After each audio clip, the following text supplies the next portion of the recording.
And I don't understand what is wrong with Ruto. When we need your money, when I'm here, I think early in the week, the central banks issued a circular that they want to go to homes where you send money and talk to your mothers and your uncles and your brothers to find out how much money you send them. You know, you guys have already paid tax and you are helping your mother because the hospitals are not working. You are helping your brothers because the education system has failed. Yet the president now is asking central bank to go to homes and to get data on the money that you send home. Tell your mothers and your fathers and your brothers that that is illegal. They should not divulge any information to anybody. If William Ruto wants to know how much money you send home, he should come here and talk to you.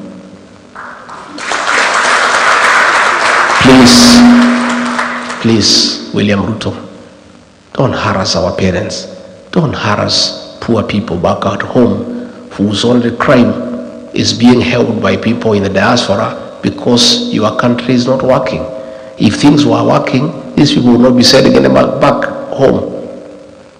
They needed the money themselves, but they send money home because things are not working. So that is being intrusive. We don't want too much government into people's lives. The work of government is to give services to the people. Let William Ruto build roads and hospitals, provide water, electricity, sewage, internet. That is what Kenyans want.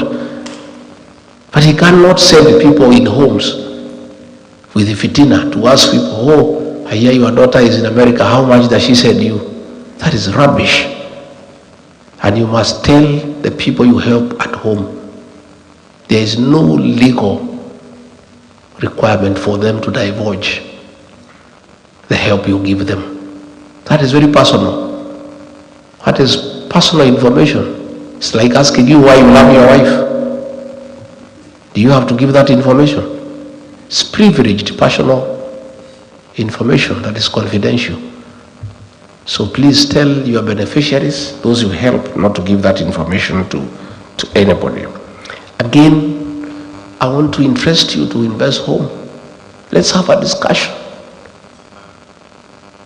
That is your country. Things are working here. Why not? Yesterday, I spent a day in Silicon Valley. And I went to Google, I went to Meta, and things are working. And what is amazing, at Meta I found 35 Kenyans who are driving Facebook, Instagram, WhatsApp. Kenyans, young Kenyans, knowledgeable. At Google I found a Kenyan there, a young guy there.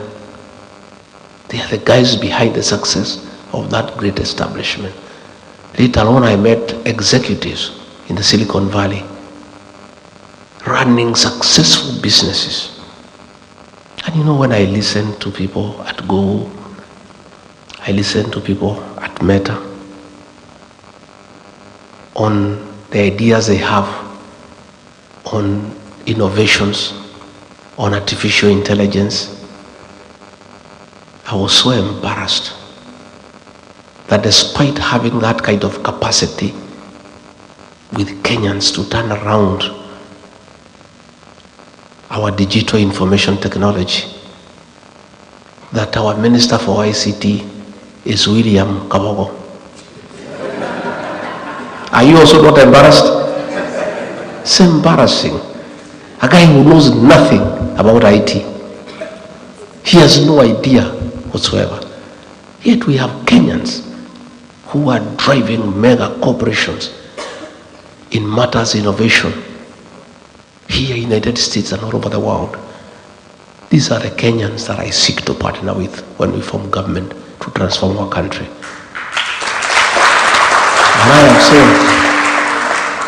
And I'm saying on a very serious note, you guys have demonstrated capacity to succeed in a foreign land. I want you to help us transform our country like the way you have done it here in the United States. All we need to do is to give you the opportunity. And you have a proven track record of success. Our embassies here abroad, we must ask you guys to help us run them. As somebody who has lived here in the United States for 30 years, a CEO of a company who has worked all over the states, has the necessary papers, PhD, masters. That is somebody you can give the embassy in Washington to learn. And that person knows everything. They know what Kenyans want, what challenges they are facing. They know these Americans, for them to attract them to invest at home, what they want, how to handle them, because they have been here with them. If you go to Kenya, an ambassador is appointed for 4 years. You get a politician, you appoint him ambassador to Washington. The first 1 year he comes is to look for a house, run and learn to know the streets and to know his way around here, and look for a school for his children. 1 year is gone. The second year he is trying to make friends with the Americans and the Kenyan people. A year is gone. The third year is to sit down to say, now that I know friends and networking, what can we do? He spends the whole year to do the plan. Then the fourth year is done, his record. But you guys, if you are appointed on Monday, on Tuesday you go and start working. You know everything. You know everybody. You know what needs to be done. So it's something that I want to do. Get the people out there to run our embassies on behalf of our country. Take care of Kenyans in those countries and have a serious network with the people of that foreign country and attract them to come and invest back home. That is a commitment that I want to give, and we're going to do it together. Again, as I wind up so that I can give you an opportunity to ask me a few questions, there is a bill that was brought in the Senate here calling for an investigation to facilitate the reviewing of the relationship between Kenya and the US in matters, the status of non-NATO ally. And I want to ask you to lobby your senators and your congressmen to support that bill by giving facts of what is happening back at home, which you are aware.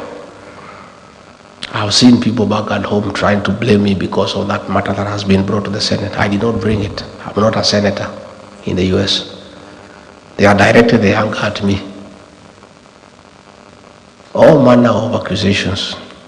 I did not bring the matter, but I support it because the issues that have been raised by the Americans is the issues that I raise every day. The issues of extrajudicial killings, abductions, the issue of interfering in Sudan by working with the terrorist group called RSAF, the issue of working with Al-Shabaab. Those issues were brought by the Americans.